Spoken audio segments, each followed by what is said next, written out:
Très bien. Aujourd'hui, on va entamer dans le cadre des exercices de transfert de chaleur qui sont dédiés à la conduction stationnaire. Aujourd'hui, on va voir l'exercice 8 sur la conduction stationnaire, mais bidimensionnelle. Et on va s'intéresser justement à la détermination de la distribution de température à travers l'énoncé suivant. Donc, nous avons ce rectangle de dimension grand L suivant x égale 1 mètre et W suivant y égale à 2 mètres. Ce rectangle a trois côtés, ce côté, celui-là et celui-là à 100 degrés C. Les trois côtés qui sont là. Sauf pour ce côté, pour y égale à W, il est à 300 degrés C. C'est-à-dire là, dans ce sur, nous avons T1 et sur cette partie, nous avons T2 égale 300 degrés C. Question, déterminer la température au point suivant. Le point de coordonnées XY égale 0,5, 1, c'est-à-dire quelque part ici. Et l'autre point de coordonnées 0,5 et 1,5, donc il est quelque part ici. Bien. Les hypothèses sont toujours pratiquement les mêmes. Transfert de chaleur stationnaire, car il n'y a aucune indication de variation de température dans l'énoncé de l'exercice. La conduction, dans ce cas, est bidimensionnelle, suivant X, Y. Et la conductivité thermique du rectangle, elle est constante. Nous allons suivre une stratégie de résolution et en parallèle, nous allons faire aussi un rappel du cours sur cette partie de la conduction bidimensionnelle. Là, nous avons une conduction bidimensionnelle qui est fonction de X et de Y. Nous, on est intéressé au départ par la distribution de la température T en fonction de X et de Y.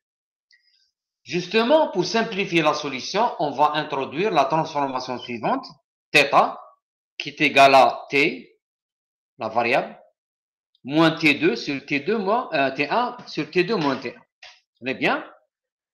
La solution qui permet d'avoir la distribution de température, elle passe par la résolution de l'équation de chaleur qui sera simplifiée dans ce cas comme ça.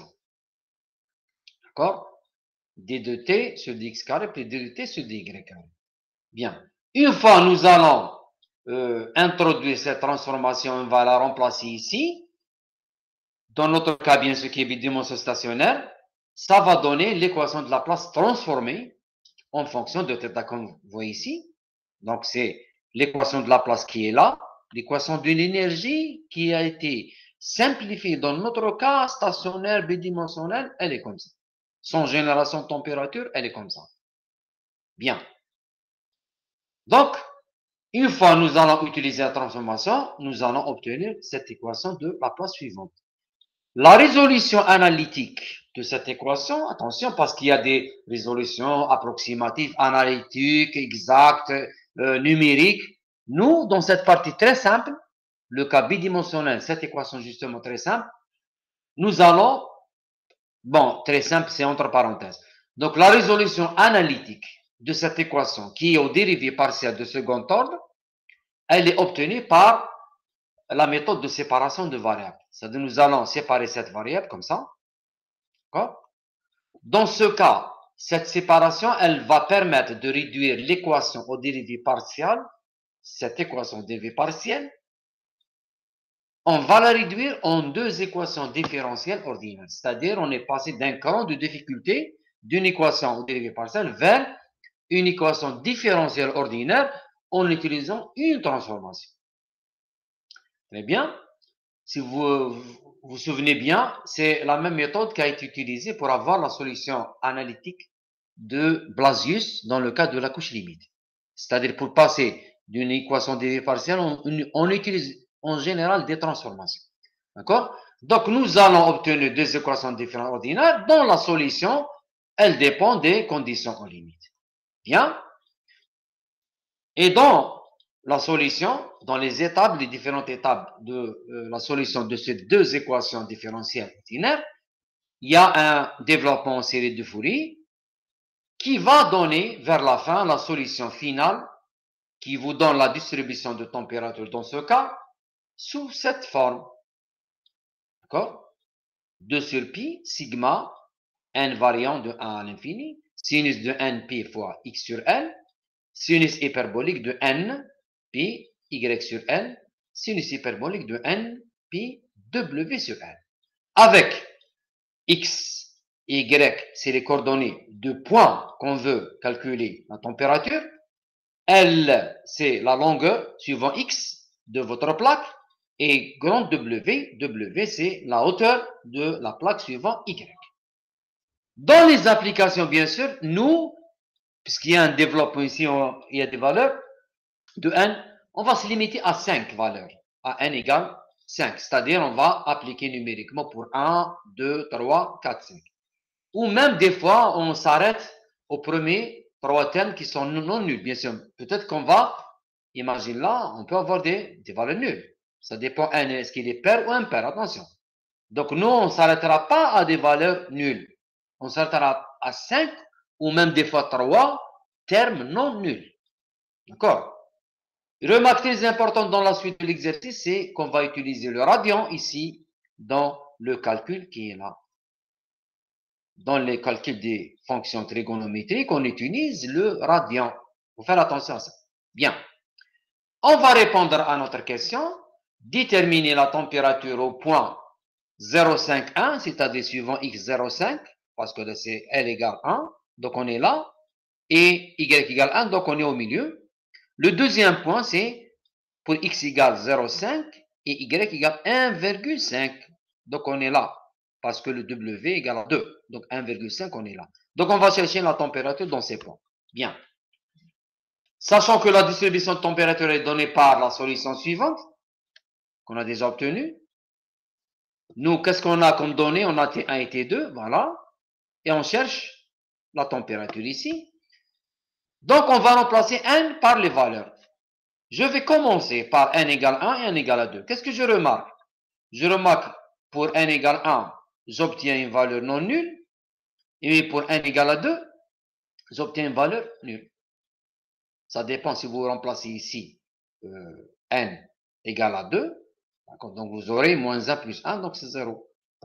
Donc, qu'est-ce que je remarque? Les valeurs impaires, c'est pas nul. Les valeurs paires, c'est nul. Donc, il s'ensuit que pour impair, le terme correspondant est nul. Donc, qu'est-ce qu'on va faire nous? On commence dans cet exercice par les 4 valeurs impaires suivantes, qui sont 1, 3, 5, 7. Vous pouvez utiliser 5 ou même 3, parce que même si vous utilisez 3 valeurs de 1 dans votre développement, l'erreur ne sera pas, elle est peut-être de l'ordre de 2 à 3%. Donc, ce n'est pas vraiment important. Donc, je réitère la remarque suivante. On utilise le radian dans les calculs et vous pouvez le faire chez vous. Donc, n égale à 1. Regardez, c'est des valeurs impaires. Les valeurs paires, ça donne 0. On ne va pas les utiliser.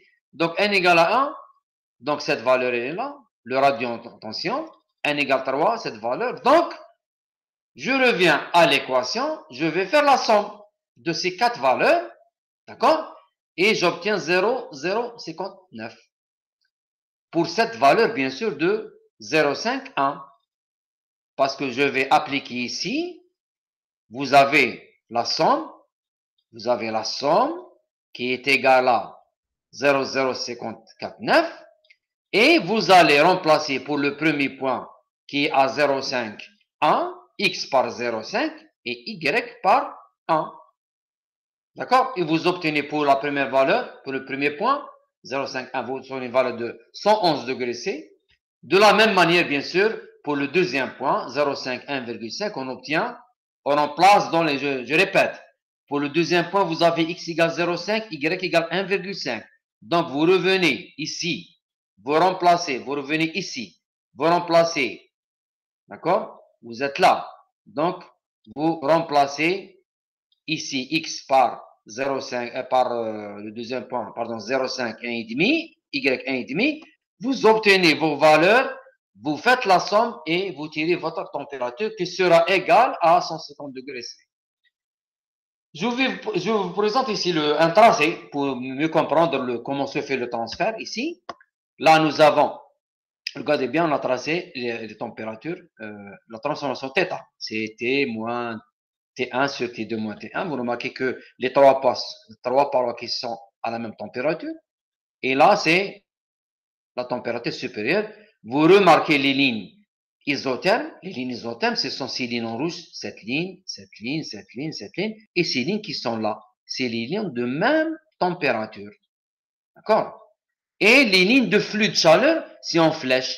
C'est les flèches qui sont là. Voilà. Le transfert se fait dans ce sens. Il est bidimensionnel. Si vous prenez n'importe quel point, là, vous avez deux composantes. Un flux de chaleur suivant X et un flux de chaleur suivant Y. Et le flux total, il est perpendiculaire à l'isotherme. Si vous prenez par exemple cet isotherme, le flux ici, il est perpendiculaire. Même cet isotherme, le flux, il est normal. D'accord? Donc, les lignes isothermes, les flux sont toujours perpendiculaires aux lignes isothermes, comme vous voyez ici. Très bien.